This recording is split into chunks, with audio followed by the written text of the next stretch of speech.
Jawa Timur yang kita tajui uputan Valentine. Ya, langsung saja untuk mempersingkat waktu, dinamika perilaku pemilih Jawa Timur menuju 2024. Ya, survei ini kami laksanakan dari 25 Juli hingga 3 Agustus 2023 di 38 kabupaten kota di Jawa Timur. Dengan populasi survei seluruh masyarakat Jawa Timur, warga Jawa Timur yang ber-KTP Jawa Timur yang sudah memiliki hak pilih, artinya 17 tahun ke atas atau pernah menikah dan bukan anggota TNI atau Polri yang aktif, sehingga sudah memiliki hak pilih. Jumlah sampel 1.200 responden. Hasil survei Jatim, Agustus tahun 2023 Surabaya Survei Center SSC. Masyarakat Jawa Timur puas terhadap kinerja Jokowi. Ma'ruf Amin. Surabaya. The Royal Indonesia TV. Menurut hasil survei Surabaya Survei Center SSC, hingga 2024 mendatang, masa jabatan kepemimpinan pasangan Presiden Joko Widodo dan Wakil Presiden Ma'ruf Amin, Jokowi Ma'ruf, tidak lama lagi. Kepuasan terhadap kinerja pasangan ini masih sangat tinggi di hati masyarakat Jatim.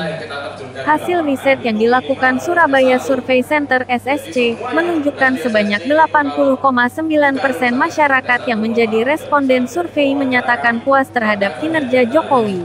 Sementara 63,3% responden menyatakan puas terhadap kinerja Wapres Ma'ruf Amin. Peneliti senior SSC, Ihsan Rosidi mengungkapkan dari keseluruhan responden hanya 3,8% yang tidak puas dengan kinerja Jokowi, serta 13,3% menyatakan kurang puas dan sisanya yang 2% menyatakan tidak tahu, tidak menjawab.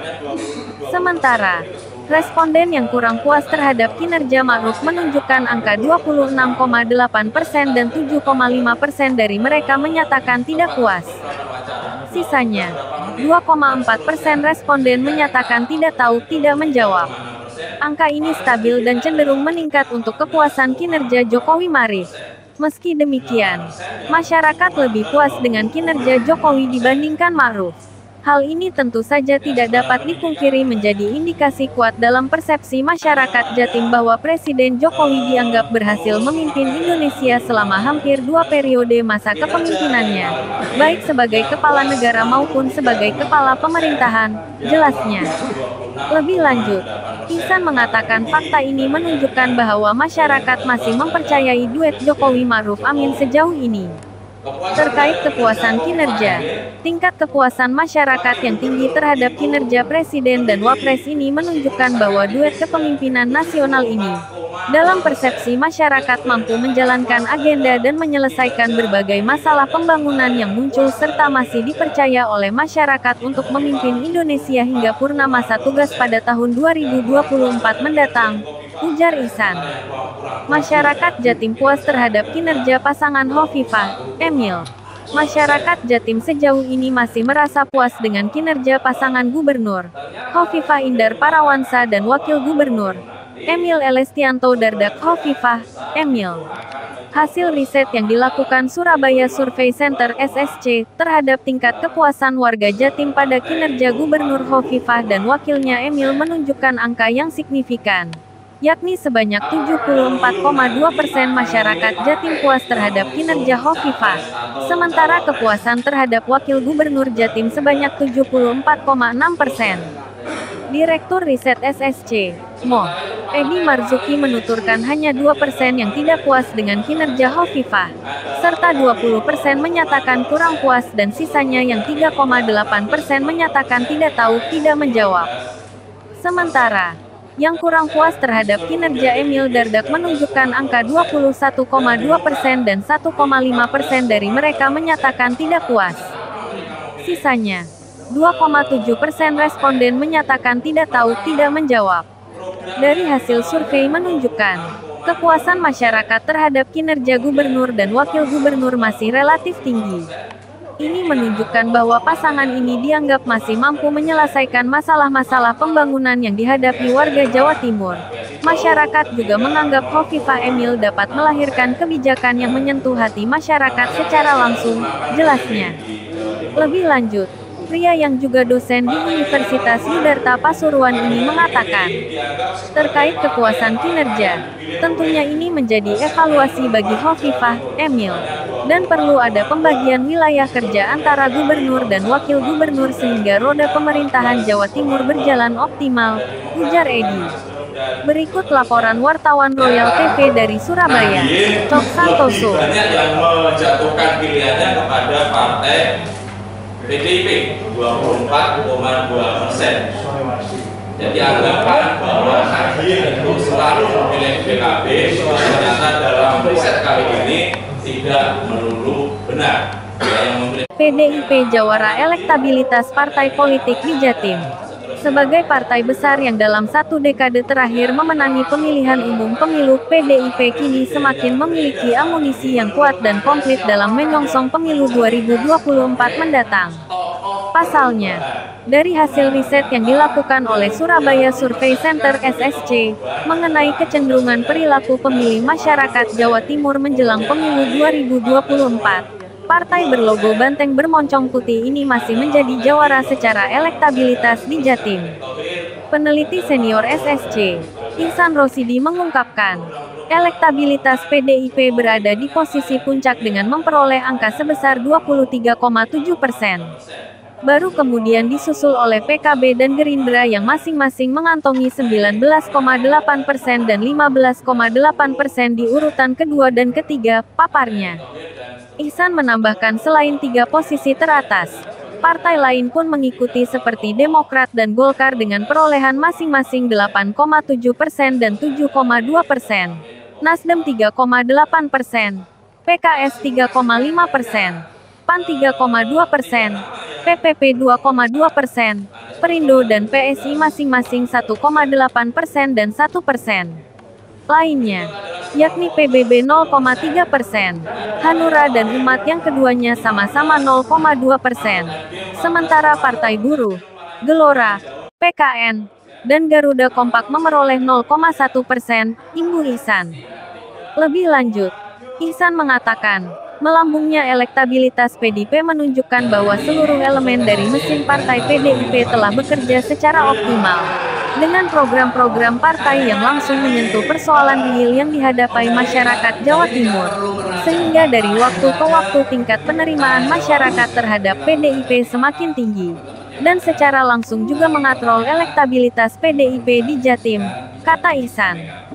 Namun demikian, masih terdapat 8,2% dari seluruh responden yang memilih untuk tidak menjawab atau menyatakan tidak tahu atau yang biasa disebut sebagai undecided voters.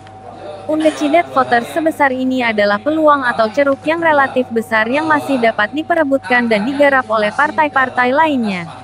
Berdasarkan data empirik, perilaku memilih undecided voters ini akan menentukan pilihan pada detik-detik terakhir menjelang hari pencoblosan, pungkas Ihsan. Berikut laporan wartawan Royal TV dari Surabaya, Cok Santoso. Kita lihat termasuk bahkan ketika kemarin kita survei Surabaya, dia dan angka di atas 70 itu termasuk angka kepuasan di atas 70% itu termasuk tinggi dalam kerangka riset opini publik, itu termasuk tinggi. Artinya apa? Jelang pemilihan presiden Pilpres di tahun 2024. Direktur SSC, Mohtar W. Utomo mengungkapkan jika Gubernur Jawa Tengah, Ganjar menguasai wilayah Arek, Mataraman, dan Pantura Barat.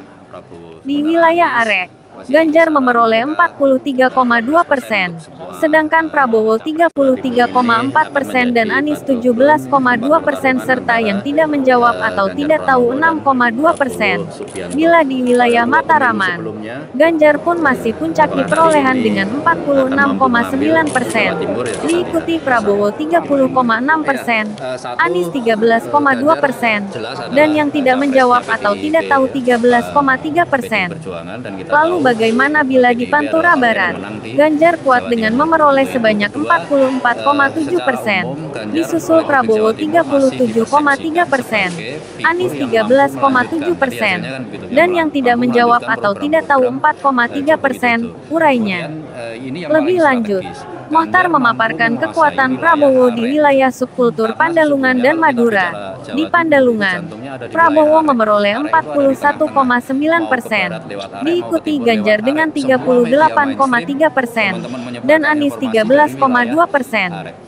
Sedangkan di wilayah subkultur Madura, perolehan Prabowo mencapai 42,8%, disusul Anies 35,6%, dan Ganjar 18%. Serta yang tidak menjawab atau tidak tahu 3,6%, Imbu dosen FISIB Universitas Trunojoyo Madura ini.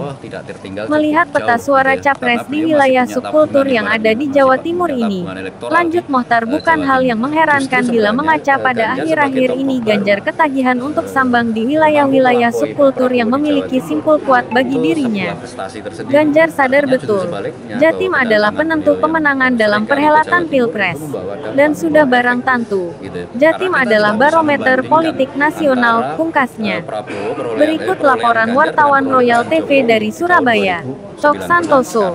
Pada akhirnya nanti yang menentukan adalah bagaimana pergerakan elektoral yang dilakukan oleh masing-masing capres-cawapres.